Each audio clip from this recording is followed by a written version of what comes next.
Hello students, welcome back to my channel. आज मैं आपके लिए जो टॉपिक लेके आई हूँ वो है मैथ्स का। ये क्लास 10th में भी है, क्लास 11th में भी है। 10th की सीबीएसई आईसीएसई दोनों के लिए इम्पॉर्टेंट है। और टॉपिक का नाम है अर्थमेटिक प्रोग्रेशन, जिसको आप किस नाम से जानते हो? एपी नाम से आप इसे जानते भी हो। अब हम यहाँ पर एपी पढ़ें उससे पहले मैं आपको कुछ चीज़ें बताती हूँ। फॉर एग्जाम्पल, अगर आपके सामने मैं एक पैटर्न लिखूँ,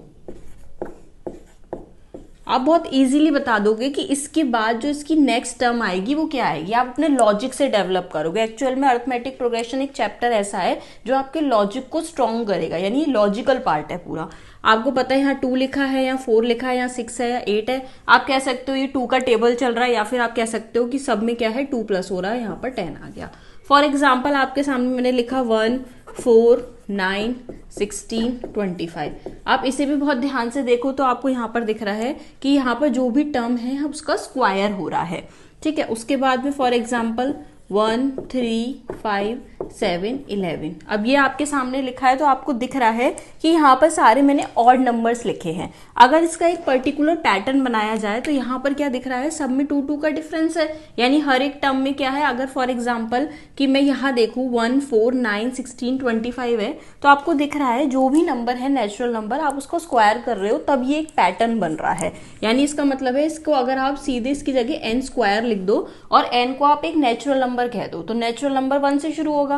1 का स्क्वायर किया 1, 2 का स्क्वायर किया 4, 3 का स्क्वायर, यानी आप इसमें डायरेक्टली n की वैल्यू नेचुरल नंबर में पुट कर दो तो आपको एक पैटर्न मिल जाएगा। सिमिलरली यहाँ लिखा है 1 3 5 7 11। अगर आप इसका पैटर्न देखो तो आप उसको इसमें पुट कर दो। ये आपका ऑड नंबर है। अगर आप n की जगह 1 पुट करोगे तो 1 पुट करोगे तो क्या आएगा, 2 1 जा 2 -1 1 आ गया पहली टर्म। फिर जब आप n की जगह 2 पुट करोगे तो 2 2 जा 4 4 -1 3 आ जाएगा। फिर आप पुट करोगे ऐसे तो आपको क्या मिलेगा, 3 से 2 3 जा 6 -1 5।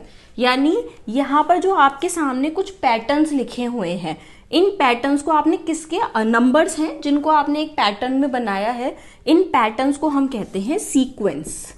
सीक्वेंस यानी सीक्वेंस क्या होता है, एक्चुअल में एक अरेंजमेंट होता है। हम कह सकते हैं सीक्वेंस क्या है, एक अरेंजमेंट है। किसका अरेंजमेंट है, नंबर्स का है, नंबर्स का है। और कोई डेफिनेट पैटर्न होगा इसमें फॉर श्योर। जैसे इसमें n स्क्वायर है, इसमें +2 का बल रहा है और यहाँ पर 2n -1। तो जब अरेंजमेंट हो नंबर का, एक डेफिनेट पैटर्न में हो, कोई पैटर्न हो, उस चीज को हम क्या कहते हैं, सीक्वेंस कहते हैं।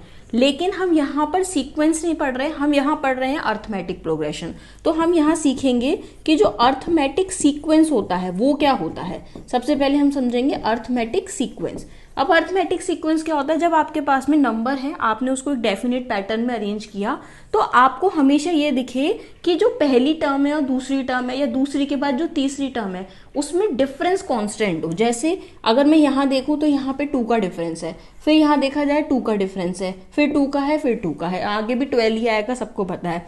लेकिन यहाँ नोटिस करें, पैटर्न तो बना हुआ है लेकिन क्या डिफरेंस भी सेम है। यहाँ पे 3 का डिफरेंस है, फिर यहाँ देखेंगे नेक्स्ट में 5 का डिफरेंस है। तो यानी ये डिफरेंस कांस्टेंट नहीं आ रहा, इसमें कांस्टेंट है, इसमें कांस्टेंट नहीं है। इसमें चेक करें, यहाँ पे 2 का है, फिर यहाँ पर 2 का है, यहाँ भी 2 का है, यहाँ भी। यानी एक ये है जिसमें डिफरेंस कांस्टेंट है और एक ये है जिसमें डिफरेंस कांस्टेंट है। यानी आपके सामने जो मैंने पैटर्न्स बनाए, जो सीक्वेंस बनाया आपके सामने 3, उसमें से 2 ऐसे सीक्वेंस थे जिसमें डिफरेंस कांस्टेंट था। तो उसी सीक्वेंस को, यानी उस सीक्वेंस जिसमें डिफरेंस कांस्टेंट होता है, उसी सीक्वेंस को हम अर्थमेटिक नाम से जानते हैं। यानी ये धीरे धीरे करके आगे सीक्वेंस बढ़ता जाएगा, एक प्रोग्रेस होती जाएगी, उसी को हम अर्थमेटिक प्रोग्रेशन कहते हैं। इसका मतलब अर्थमेटिक प्रोग्रेशन वो एक सीक्वेंस होता है जिसमें कि डिफरेंस जो होगा, डी क्या है यहाँ पर डिफरेंस, वो हमेशा आपको कांस्टेंट मिलेगा, कोई भी वैल्यू हो सकती है। तो आपको बहुत सारे ऐसे फॉर एग्जांपल फॉर्मूलेस दे रखे होंगे, आपको उनसे बहुत सारी सीक्वेंस बनाने होंगे। अगर वो सीक्वेंस में डिफरेंस कांस्टेंट आता है तो आप कह दोगे कि वो अर्थमेटिक प्रोग्रेशन है। तो अब हम कुछ स्टार्ट करें, उससे पहले हम कुछ चीजें देखते हैं। जैसे आपके सामने 2 4 6 8, आपको पता लग गया कि ये एक एपी है। सिमिलरली थर्ड वाली भी क्या थी, एक एपी थी। अगर आपको इस एपी की आगे कोई टर्म निकालनी है, फॉर एग्जांपल 10 है, 10 के बाद आपको पता है 12 आएगा, 12 के बाद 14 आएगा, छोटी एपी थी, आपने इजीली निकाल लिया। बट मैं अगर कहूँ इसी एपी में ये तो जैसे फर्स्ट टर्म थी, ये सेकेंड टर्म थी, ये थर्ड थी, ये फोर्थ थी, ये फिफ्थ थी, तो अगर इसी टर्म में मुझे 100 टर्म निकालनी हो तो ऐसे थोड़ी है 2 2 प्लस करते रहेंगे और सॉल्व, 2 का टेबल है तो आप इजीली भी निकाल लोगे। लेकिन अगर कोई और ऐसा नंबर होता है जैसे 1 3 5 7, ये भी छोटी है, बट मान लो कोई एग्जांपल आपके सामने लिखा हुआ है 18, फिर उसके बाद में लिखा हुआ है 21, फिर उसके बाद में लिखा हुआ है 24, तो ऐसी सीरीज के लिए आप कैसे करोगे? तो उसके लिए एक फॉर्मूला होता है, यानी एपी को फाइंड करने के लिए, ऐसे सीक्वेंस को फाइंड करने के लिए एक फॉर्मूला होता है जिसकी हेल्प से बहुत इजीली विद इन आप सेकंड्स में इसकी आराम से कोई भी टर्म निकाल सकते हो। चाहे आपसे किसी ने 1 लाख भी टर्म बोली हो, चाहे आपसे 55 बोली हो, 58 बोली हो, तो अब हम वो समझते हैं। जो सबसे पहली टर्म होती है किसी भी एपी की, उसको रिप्रेजेंट किया जाता है ए से। तो ए मतलब क्या होता है? ए मतलब होता है फर्स्ट टर्म। ये हमेशा किसी भी सीक्वेंस की ए जो है वो पहली टर्म होती है। डी क्या होता है इसमें? कांस्टेंट, यानी डी मतलब हो गया कांस्टेंट। कोई भी डिफरेंस जो आएगा हमेशा बराबर आएगा, ध्यान रखना।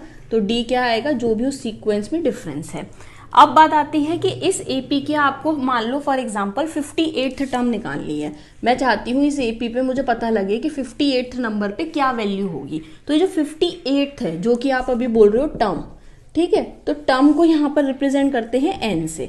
एन मतलब होता है कितनी टर्म, जैसे इसमें 1 2 3 4 5, 5 टर्म है तो एन की वैल्यू 5 होगी। मान लो 1 2 3 4 5, इसमें भी 5 है तो एन की वैल्यू 5। अगर आप जैसे ही यहाँ 5 पुट करोगे आपको 5th टर्म की वैल्यू आ जाएगी। अगर आप यहाँ पर 28 पुट करोगे तो 28th टर्म की वैल्यू आ जाएगी। यानी एन मतलब होता है टर्म। और जब उससे वैल्यू मिलेगी, जैसे फॉर एग्जांपल 1 2 3 4 5 है, मैं 6th टर्म निकालूं तो 6th टर्म की वैल्यू क्या है? 12 है। तो ये एक वैल्यू है, ये टर्म नहीं है, उस जगह की एक वैल्यू है, उसे हम बोलते हैं ए एन। ए एन मतलब होता है वैल्यू ऑफ दैट, जैसे यहाँ एन लिखा है तो ये nth टर्म।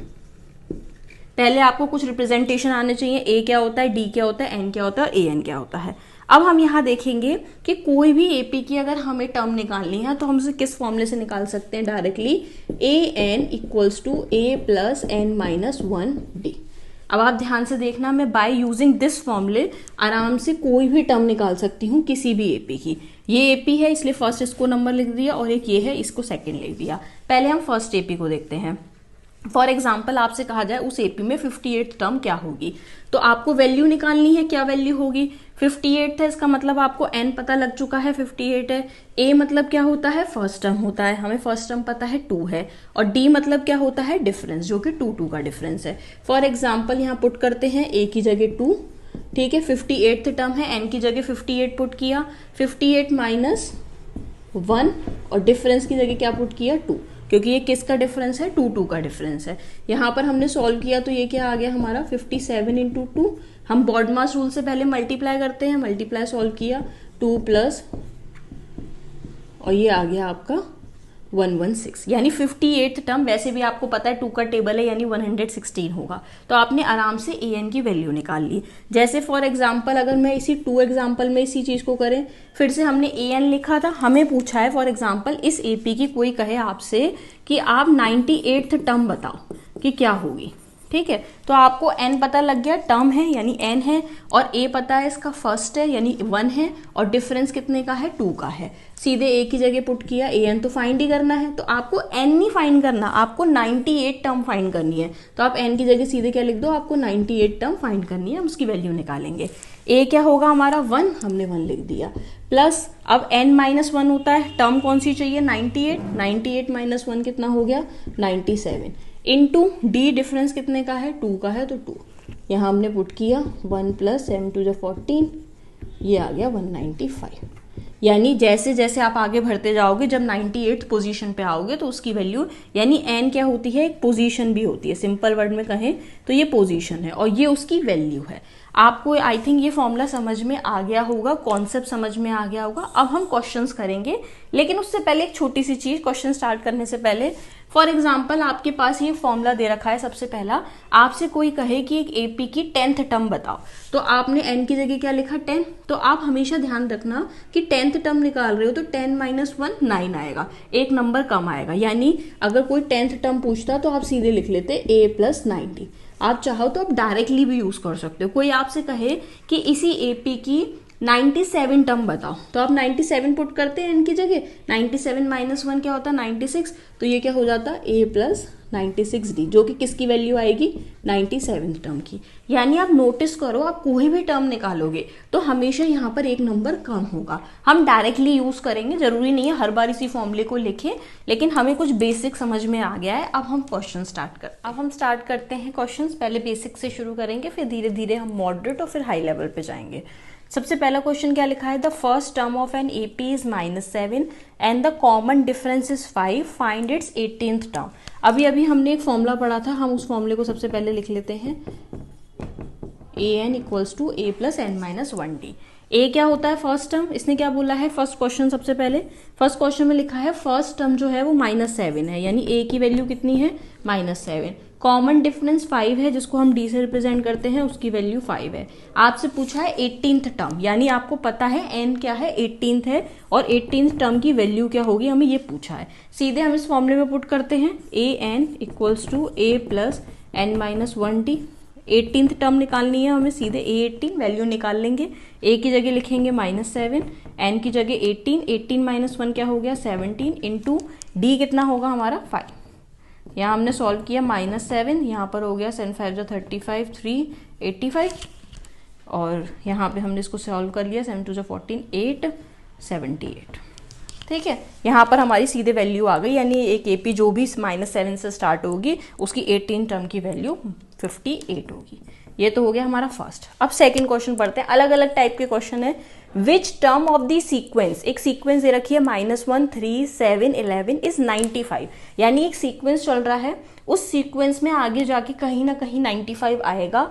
ये पूछा है वो 95 कहाँ आएगा, यानी टर्म पूछी है, यानी एन पूछा है, तो हम फिर से इसी फॉर्मूले का यूज करते हैं एन ए एन, यानी हमें ये पता है कि 95 की पोजीशन, यानी 95 वैल्यू तो पता है, पोजीशन नहीं पता, तो हमने ए एन की जगह क्या पुट किया 95, ए की जगह क्या पुट किया -1 प्लस एन माइनस 1, यानी एन पूछा है, और डी कितना हो जाएगा आपका, यहाँ से अगर आप डी निकालोगे तो डी आएगा 3 माइनस -1।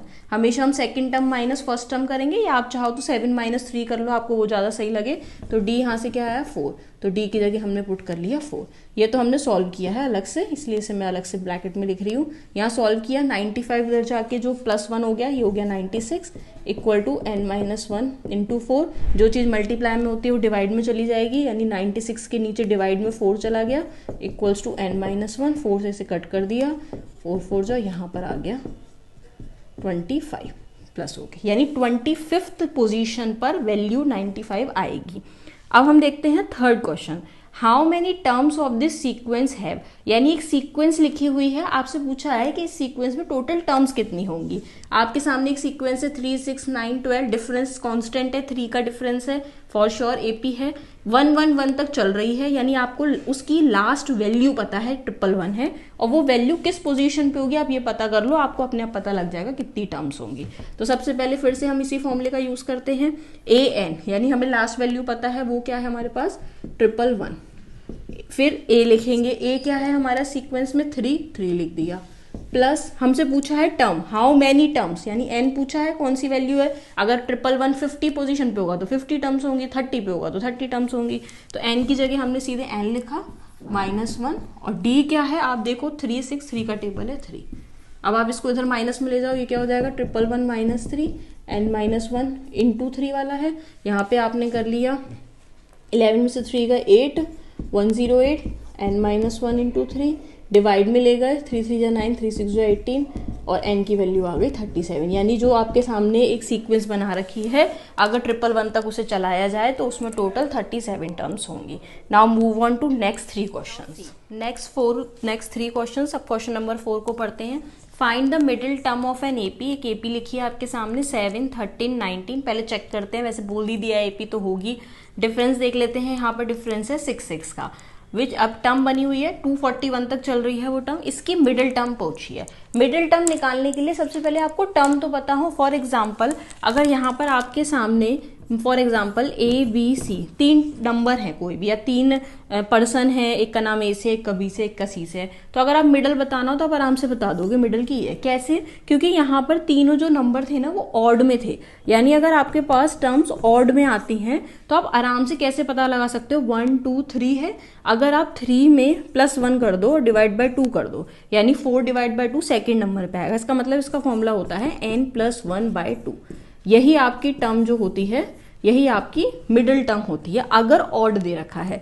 लेकिन अगर यहीं ए बी सी और डी होता, 4 होते, तो आप इसमें मिडिल कैसे बताते? आपके लिए बी भी मिडिल हो सकता था और सी भी हो सकता था, तो आप कैसे बताओगे? तो आप उसके लिए सीधे होगा, अगर आपके पास n इवन है तो आप सीधे बताओगे या तो +1 1 2 3 4 है, 4 से डिवाइड किया तो सेकेंड नंबर आएगा, यानी 4 को डिवाइड किया तो 2। जैसे 4 है तो 4 को आपने 2 से डिवाइड किया तो सेकेंड नंबर वाला भी मिडल होगा, साथ में एक उसके आगे वाला। ये दोनों ही मिडिल टर्म हैं। अगर देखें और वैल्यू फाइंड करनी हो हमें तो हम ये वाली वैल्यू निकालेंगे, ये वैल्यू, इसका मीन निकाल लेंगे। मीन कैसे निकलता है? जो भी वैल्यू आएंगी उन दोनों को ऐड किया और डिवाइड बाय 2 करा, अगर वैल्यू पूछी है। अगर टर्म पूछी है मिडिल वाली तो आप ये भी बोलोगे, ये भी बोलोगे, दोनों टर्म्स हैं आपके लिए। अब हम क्वेश्चन शुरू करते हैं, देखते हैं find the middle term of an AP. सबसे पहले हमें एन फाइंड करना पड़ेगा कि क्या एन ऑड आया है कि इवन आया है। तो सबसे पहले आपके सामने फॉर्मूला होता है a N equals to A plus N minus 1 d, इसी से ही आप एन फाइंड कर सकते हो। अब आप एपी में देखो ए एन यानी टोटल एपी में 241 लास्ट वैल्यू है, तो हम 241 ही चेक कर लेते हैं कि किस नंबर पे टर्म पता लग जाएंगी। तो लिखा 241, ए की जगह क्या होगा 7, एन हमें पता करना है और डी कितना होगा 6 का है ये। पहले हम माइनस करेंगे 241 माइनस 7, ये पूरा एज इट इज लिख दिया। ये हो गया आपका 234, मल्टीप्लाई डिवाइड, जो मल्टीप्लाई में 6 है वो डिवाइड में चला जाएगा। ये हो गया 6 3 जा 18 हो गया और 50 6 9 जा 54, n माइनस 1, n आ गया आपका 40, यानी n आ रहा है इवन। इवन आ रहा है इसका मतलब अगर 40 टर्म्स है तो यानी 20 वाला मिडल होगा और 21 वाला। कैसे पता लगा? 40 डिवाइडेड बाय 2, तो इससे क्या आएगा 20, यानी अगर हम 40 को 2 से डिवाइड करेंगे तो 20th टर्म भी हमारी मिडल आएगी और एक उसके आगे वाली यानी 21st। ये 2 टर्म हमारी मिडल होंगी, यानी हमें 20th और 21 मिडल टर्म है। अगर आपसे कहें उसकी वैल्यू बताओ, वैल्यू तो नहीं पूछी है, टर्म्स पूछी हैं, तो हमारा आंसर यही हो जाता। बट अगर हमसे वैल्यू पूछी होती तो हम A20 की वैल्यू भी निकालते और फिर A21 की वैल्यू भी निकालते। A20 की वैल्यू कैसे निकालते? A तो हमें पता है 7 है और n जो है हमारा इस फॉर्मूले में n 20 है, तो 20 माइनस 1 19, यानी सीधे आप लिखते A प्लस 19d और इधर क्या लिखते हैं a प्लस, क्योंकि 21 माइनस 1 हो गया 20d। a की वैल्यू पुट करते, d की वैल्यू पुट करते, वैल्यू आपको आराम से आ जाती। वैसे हमसे पूछा नहीं था तो हमारा आंसर तो यहीं फिनिश हो गया है। अब हम देखते हैं, ये हमने कौन सा क्वेश्चन किया था, क्वेश्चन नंबर 4 किया था। अब हम 5th को देखते हैं। अब 5th क्वेश्चन में क्या लिखा है, if 8th term of an AP, यानी एक एपी है, मतलब स्टार्टिंग से बना के नहीं दी है, उसकी बीच की कोई 8वीं टर्म है जिसकी वैल्यू 31 है और 15th टर्म, पहले तो 8th टर्म, तो हम यहाँ जानते हैं 8th टर्म मतलब a प्लस 8 माइनस 1 7d, यानी 8th टर्म की वैल्यू क्या होगी a प्लस 7d, जिसकी वैल्यू कितनी दे रखी है 31, वैल्यू दे रखी है, टर्म नहीं है। ठीक है, तो 8 की जगह तो यहाँ लिखा था 8 माइनस 1 7, ये मैं आपको पहले बता चुकी हूँ। तो 8 की जगह क्या लिख दिया 31 इक्वल टू a प्लस, ये तो हो गई आपकी फर्स्ट इक्वेशन जो आपको गिवन है। और क्या गिवन है आपको? आपको गिवन है 15th टर्म, 15th का मतलब A15, इज एम आर, जितने भी हेल्पिंग वर्ब होते हैं इसका मतलब इक्वल होता है मैथ्स में, equal 16 more than. More than जब भी वर्ड आता है तो हमेशा उसके बाद वाली चीज पहले देखते हैं। तो मोर देन के बाद क्या लिखा हुआ है 11, तो पहले हम लिखेंगे 11, फिर मोर देन का सिंबल प्लस और कितना है 16। ये हमारा एक स्टेटमेंट है जो इन्हें हमें दिया है, हम इसको अपनी फॉर्म में लिखते हैं। A15 मतलब a प्लस 14d, हमें पता है एक कम होता है 15 माइनस 1 14। 11 के लिए क्या होगा a प्लस 10d, उसकी वैल्यू पुट कर दी एक कम और प्लस 16। a को a से इधर लेके जाएंगे तो a से a कैंसिल आउट हो जाएगा माइनस में, 14 माइनस 10 क्या हो जाएगा 4d, 4d equals to 16, d equal to 4, d आ गया। अब आप इसको पुट कर दो फर्स्ट इक्वेशन में, पुट इन फर्स्ट इक्वेशन। जब आपने d की जगह पुट किया तो 31 equal to a plus 7 into 4, 31 equals to a plus 28, minus में चला गया 3, ए भी आ गया और डी भी आ गया। अब हमसे पूछा क्या था, हमसे पूछा था एपी बनाओ, तो एपी बनाने के लिए हमें यही तो 2 चीज़ें चाहिए होती हैं। अगर हमारे को पता है पहली टर्म क्या होगी 3, फिर 4 ऐड कर देंगे डिफरेंस में तो कितनी हो जाएगी 7, फिर 4 ऐड कर देंगे डिफरेंस में तो हो जाएगी 11, फिर 4 ऐड कर देंगे तो 15, चलती गई, बन गई एपी हमारी। फाइनल आंसर हो गया हमारा यहाँ। अब हम देखते हैं नेक्स्ट क्वेश्चन 6 में क्या लिखा है। Which term of an AP, फिर से आपके सामने एक एपी बनी है 5, 15, 25 फॉर श्योर एपी है, 5 का डिफरेंस है, फर्स्ट टर्म 5 है। विच टर्म यानी एन पूछा है, which term of an AP will be 130 more than it's 31st term, यानी 30 मोर देन, यानी बाद वाली चीज पहले पढ़ेंगे। जो उसकी 31st टर्म है अगर आप उसमें 130 ऐड कर दो तो वो कौन से नंबर पे आएगी। तो सबसे पहले हमारा पर्पस क्या होगा कि हम निकालेंगे इस क्वेश्चन में 31st टर्म यानी A31 होगा क्या, हमें पता है ना 31 अगर हम यहाँ निकालते हैं तो 31 - 1 एक कम हो जाएगा, यानी ये कितना हो जाएगा A+30D। ये तो हो गया A+30D। अब AP में फर्स्ट टर्म 5 है और डिफरेंस कितने का है 10 का है, तो 5 भी हो गया और डिफरेंस पुट कर दिया 5 + 30 × 10। पहले बॉडमास रूल है, पहले मल्टीप्लाई करेंगे 30 × 10 300 और ये हो गया 305। पर इन्हें ये नहीं पूछा, इन्होंने कहा 31st टर्म से 130 बढ़ा दिया जाए। तो अगर हम 305 में 130 बढ़ा दें, 130 को ऐड किया तो हमारे यहाँ पे कितना आ गया 435। ये पूछा है कि इस एपी में 435 अगर आएगा तो किस जगह आएगा, उसकी टर्म पूछी है। तो हमने सीधे फिर से अपना फॉर्मूला लिखा an = A + n - 1d। अब हमें पता लग गया 435 है तो हमने 435 लिखा। ए तो हमारा फिक्स ही रहेगा, एपी तो बदली नहीं है, उसी एपी का है तो 5 से शुरू हुआ, एन हमसे पूछा है और डिफरेंस कितने का हो गया हमारा 10। हम इसे माइनस में ले आएंगे तो 430 हो जाएगा, इधर n - 1 × 10 डिवाइड ले जाएंगे 43, n - 1, n की वैल्यू आ गई 44, यानी इस एपी में 44 टर्म होगी जिसकी वैल्यू 435 होगी। आई होप ये आपको तीनों अलग अलग टाइप के क्वेश्चन थे आपको समझ में आए होंगे। अब हम आगे नेक्स्ट 3 क्वेश्चन देखते हैं। क्वेश्चन नंबर 7, पर पहले उससे पहले अगर आपने चैनल को सब्सक्राइब नहीं किया तो प्लीज़ सब्सक्राइब करिए, शेयर करिए और लाइक करिए। अब यहाँ देखते हैं हम क्वेश्चन नंबर 7 में क्या लिखा है। Is 184 a term of the sequence, मतलब एक सीक्वेंस है, क्या इसमें 184 आएगा, क्या उसकी वैल्यू होगी 184। तो हमें पता है, हम अभी भी वही फॉर्मूला यूज कर रहे हैं, A + n D an है। an क्या हो गया हमारा 184। हमें चेक करना है क्या ये इसमें आएगा। तो हम कैसे पता करेंगे, हम n फाइंड करेंगे। अगर n की वैल्यू हमारी पॉइंट में नहीं आती इसका मतलब फॉर श्योर है, पॉइंट में आ रही है इसका मतलब आंसर इसमें है ही नहीं, ये टर्म इसमें आती ही नहीं है। तो चेक करते हैं, a फर्स्ट टर्म कितनी है हमारी 3, n हमें फाइंड करना है और d कितना है 7 - 3 हो गया आपका 4। ठीक है, सॉल्व किया इसे माइनस में, 184 - 3 = n - 1 × 4, यहाँ पर आ गया 181। और अगर 181 को हम 4 से डिवाइड करते हैं, आपको भी पता है ये 4 से डिवाइड नहीं होगा, क्योंकि देखो 4 4 जा 16, 4 5 जा पॉइंट में आंसर आ रहा है। इसका मतलब इस पूरे सीक्वेंस में कहीं भी 184 नहीं आता था। अगर ये पॉइंट में नहीं आता आंसर तो फॉर श्योर इसमें ये सीक्वेंस में आता था, तो हम कह देंगे नो, ये इसकी टर्म की सीक्वेंस की नहीं है। अब हम देखते हैं नेक्स्ट 8th क्वेश्चन। 8th में क्या लिखा है, how many numbers of 2 digit number which are divisible by 7। आप सबको पता है 2 डिजिट नंबर शुरू वैसे 10 से होते हैं और कहाँ तक खत्म होते हैं 99, ठीक है, यानी 99 पे। 10 क्या 7 से डिवाइड होगा, नहीं होगा। 11 नहीं, 12 नहीं। पहला 2 डिजिट नंबर कौन सा होता है 14। तो हमें अपनी साइड से एक एपी बनानी है 14। 7 से फिर दूसरा नंबर कौन सा डिवाइड होगा 2 डिजिट 21, फिर 7 से कौन सा होगा 28, यानी हम इसका टेबल चलाना है कहाँ तक, जहां 2 डिजिट हो। 99 क्या 99 7 से डिवाइड होगा, नहीं। आप कैसे चेक करोगे, तो 99 को आपने 7 से डिवाइड किया तो यहाँ पर आ गया आपका 29, 7 4 जा 28, 1 कैरी आ रहा है, यानी ये एक रिमाइंडर आ रहा है 1। अगर ये रिमाइंडर को मैं 99 में से माइनस कर दूं तो पता लग जाता कि हाँ 98 टर्म होगी। अगर 98 होता तो वो डिवाइड हो जाता, इसका मतलब लास्ट टर्म हमारी क्या होगी 98। तो हमें ये तो पता लग गया कि हमें कैसे फाइंड करना होता है लास्ट टर्म क्या है। तो हमें एक एपी मिल चुकी है जो आपके सामने ये लिखी हुई है। अब आपसे पूछा है इस एपी में कितने नंबर्स होंगे, यानी आपसे n पूछा है, ठीक है। सीधे आपने फॉर्मूला लिखा an = A + n - 1d। an क्या होता है लास्ट, जिसको आप लास्ट टर्म भी कह देते हो 98, फर्स्ट टर्म कितनी हो गई 14, n आपसे पूछा था और d क्या होगा 7, क्योंकि 7 का टेबल चल रहा है तो 7 7 का डिफरेंस होगा, इसको आपने इसमें से माइनस कर दिया। यहाँ पे कितना आ गया 84, 7 जो था वो डिवाइड में चला गया, यहाँ पे 2 यानी n आ गया 13। टोटल 13 टर्म्स आएंगी जो 2 डिजिट होंगी, जो 7 से डिवाइड हो जाएंगी। कुछ गड़बड़ तो नहीं करी है? हाँ ठीक है, ठीक है। तो अब यहाँ पे आ गया। अब हम देखते हैं लास्ट क्वेश्चन 9।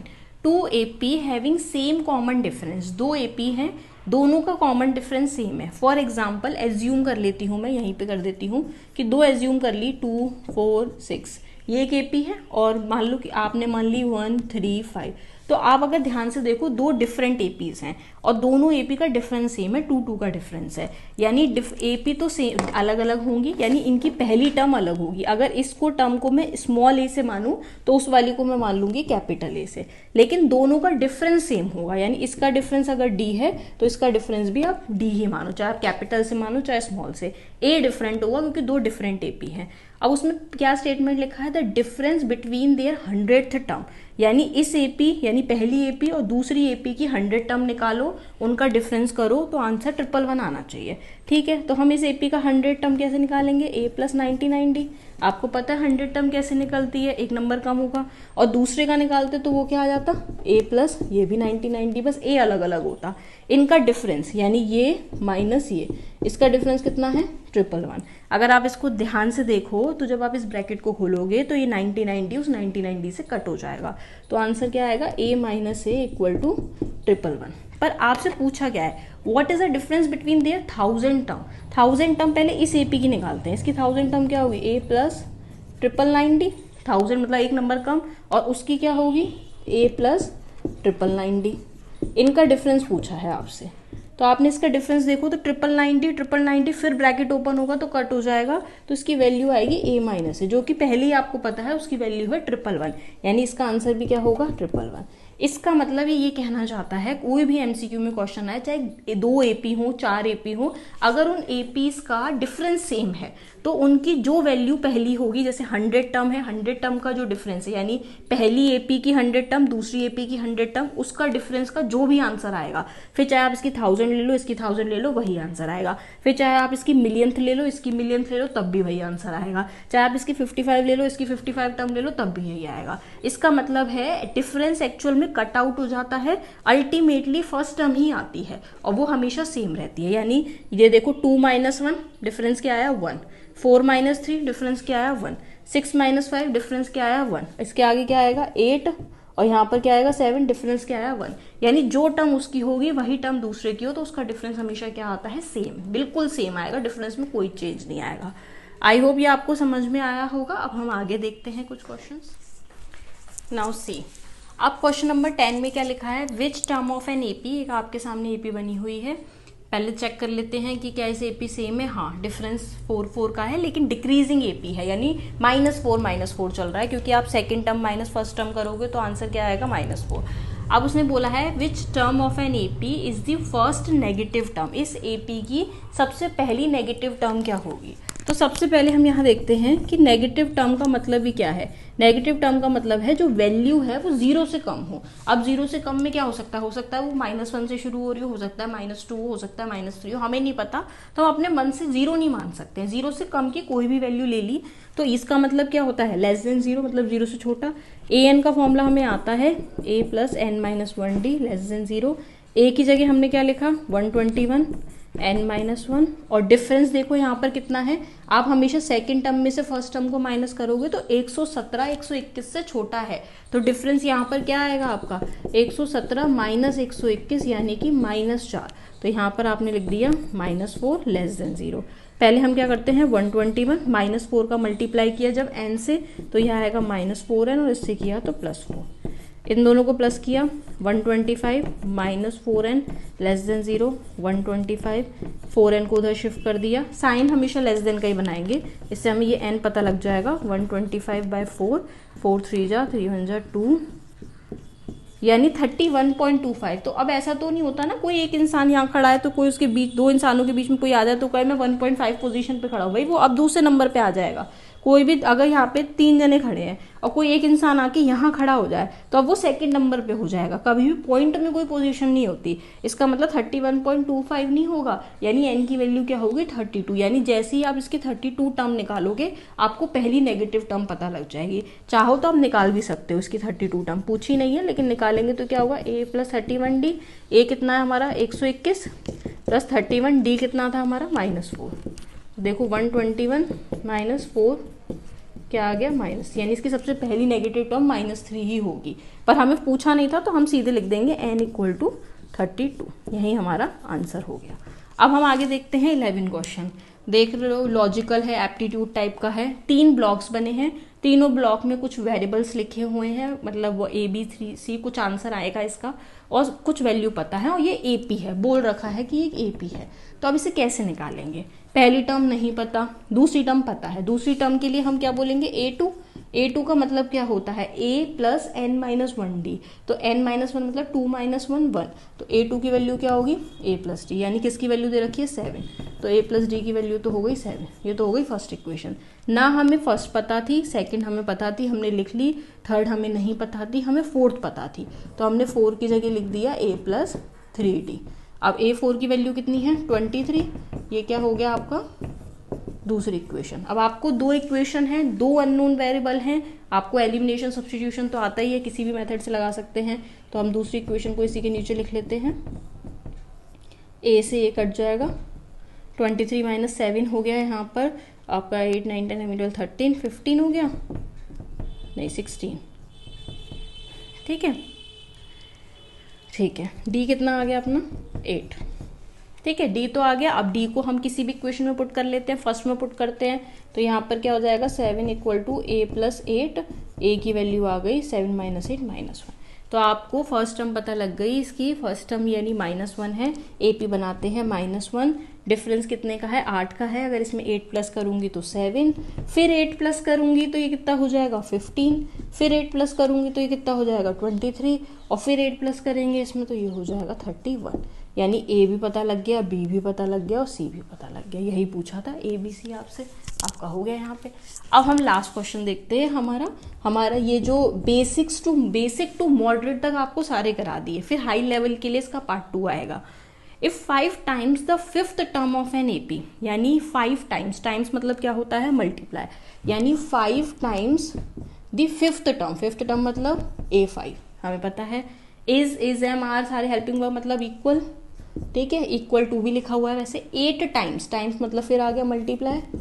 8th टर्म मतलब A8। उसने कहा है शो करो 13th टर्म जो है उसकी वैल्यू 0 आएगी। तो पहले हम इसी को सॉल्व करते हैं।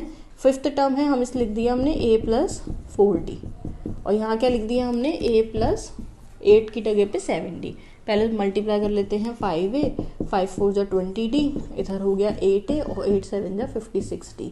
A को A से माइनस किया तो यहाँ क्या आ गया 3A, और यहाँ पर 20 में से 56 को माइनस कर दिया आपने। D साथ में लेने हैं, चाहो तो आप ऐसे लिख लो ताकि आपके लिए इजी हो जाए। A को मैंने उधर माइनस में ले गई हूँ, तो यहाँ पर आपका आ जाएगा 36D माइनस का, तो A की वैल्यू आएगी -12D। ठीक है, तो आपसे पूछा है 13th टर्म इसकी। अगर आप ध्यान से देखो तो 13th टर्म का मतलब होता है A + 12D। इसको 0 शो करना है, तो A की वैल्यू क्या निकली हमारी -12D। हमने यहाँ पुट किया -12D + 12D, 0 शो हो गया हमारा आंसर। आपको हर तरीके के क्वेश्चन कर लिए हैं आपने, प्रॉब्लम वाले, लॉजिकल वाले, नेगेटिव टर्म, हर क्वेश्चन बिल्कुल डिफरेंट था एक दूसरे से, लेकिन कॉन्सेप्ट एक ही फॉर्मूला था जो ये था। इसी फॉर्मूले पे यहाँ पे इक्वल होता है, उसी फॉर्मूले पे पूरा सारे कॉन्सेप्ट्स थे। और सम वाला जो है वो अभी हम करेंगे आगे। अभी हमने एक कॉन्सेप्ट सीखा है AN। नाउ सी, अब हम दूसरा कॉन्सेप्ट समझते हैं। AP ही है, AP में भी हमने टर्म निकालना सीखा और उससे रिलेटेड कुछ क्वेश्चन सीखे। अब हम जो कॉन्सेप्ट सीखेंगे वो हम सीखेंगे सम। अगर हमें सम ऑफ टर्म्स निकालना हो तो हम कैसे निकालेंगे।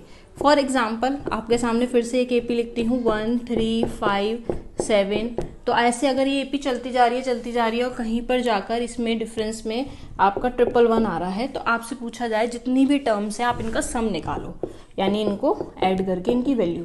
तो तो आपके लिए बहुत कॉम्प्लिकेटेड हो जाएगा, एक एक करके आप ऐड करोगे। तो आपको उससे ईजी क्या हो सकता है, कोई ऐसी अप्रोच जिससे हम आराम से एक AP हमें दिख रही हो तो हम उसका सम निकाल सकें। तो अब हम उसका सम कैसे निकालेंगे, तो फॉर्मूला है आपके सामने SN equals to n/2 2a plus n-1d। अब यहाँ पे मुझे आपको कुछ भी बताने की जरूरत नहीं है कि क्या A होता है, क्या D होता है और क्या N होता है। एक AP में जो सबसे पहले लिखा होता है वही क्या होता है, हमारा A, यानी A हमारी फिर से वही वाली बात क्या होती है, फर्स्ट टर्म। अब D की बात करें तो D क्या होता है, वही सेम कॉमन डिफरेंस आपका, जो यहाँ पर इस क्वेश्चन में क्या है 2 है। और N क्या होता है, नंबर ऑफ टर्म्स, यानी टोटल कितनी टर्म्स हैं। अगर आपको पता है कि इस AP में कितनी टर्म्स हैं तो आप आराम से सम निकाल सकते हो, क्योंकि आपको N, A और D ये 3 चीज़ें पता होनी चाहिए। तो नंबर ऑफ टर्म्स हमने अभी अभी देखा था लास्ट क्वेश्चन में कैसे निकालते हैं, हमें पता है AN equals to A plus n-1d। AN मतलब जो वैल्यू दे रखी है लास्ट क्या, 111, A कितना है 1 और n माइनस D कितना है 2। जब आप 111 को इधर माइनस में ले जाओगे तो 110 हो जाएगा ये, और यहाँ से आपकी n-1 की वैल्यू कितनी आ जाएगी 55, जो कि प्लस होके हो गया 56, यानी टोटल इसमें 56 टर्म है। हमें सम निकालना था, हमने सम निकाला 56 टर्म का, इसलिए हम n की जगह पे यहाँ पर 56 लिख देंगे। इसका मतलब होता है सम ऑफ 56 टर्म। तो 56 लिखा n की जगह अपॉन 2 इंटू A क्या है पहला, 2 इंटू A हो गया 2 प्लस 56 माइनस 1 हो गया 55, और डिफरेंस कितने का है 2 का। बॉड मास रूल है, फिर से मल्टीप्लाई पहले करेंगे तो यार तो यहाँ काट लो 28 और यहाँ पर 2 हो गया, ये हो गया 28 टू 112। आप इसको मल्टीप्लाई कर दो, 112 का हम 28 से मल्टीप्लाई,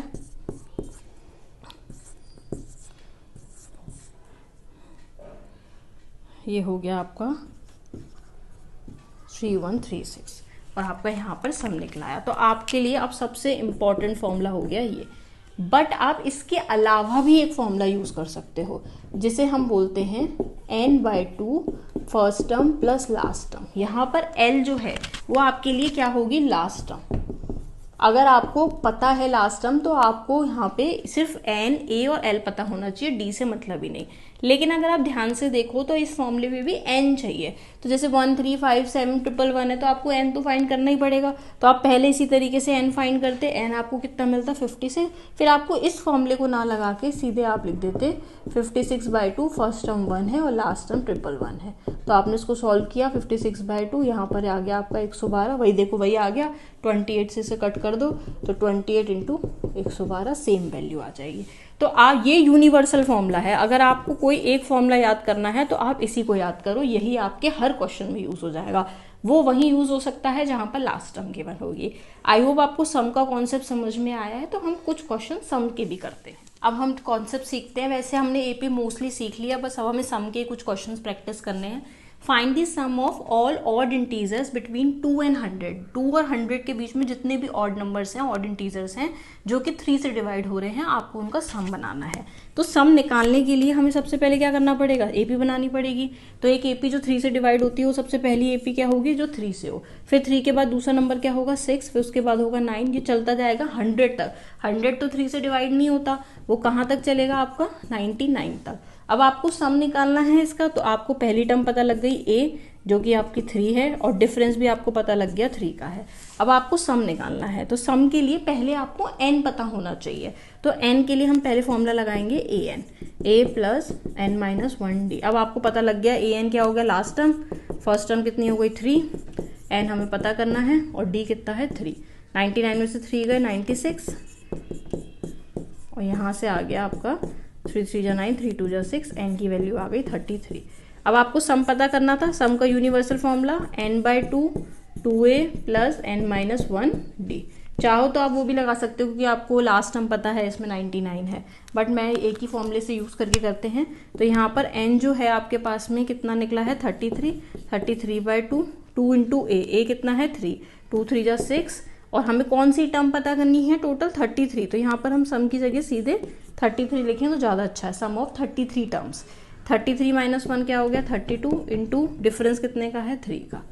बॉड मास रूल है, पहले हम क्या करेंगे मल्टीप्लाई, 32 हो गया यहाँ पे, 3 2 जा 6, 3 3 जा 9, और 6 यहाँ पर आ गया आपका 33/2 इंटू 12, 102, 2 से इसे कट कर लिया तो 33 इंटू 51, तो ये आ गया आपका 33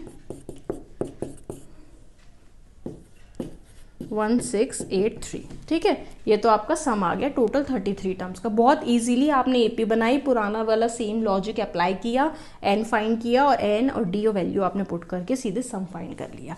अब हम देखते हैं 14 क्वेश्चन। अब 14 क्वेश्चन में लिखा है how many terms of the series, एक सीरीज है जिससे आपका सम 513 आना चाहिए।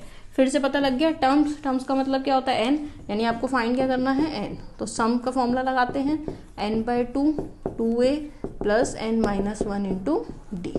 तो अब यहाँ पर n क्या है, सम तो आपको कितना चाहिए 513 और n आपको नहीं पता, n की जगह n लिखा।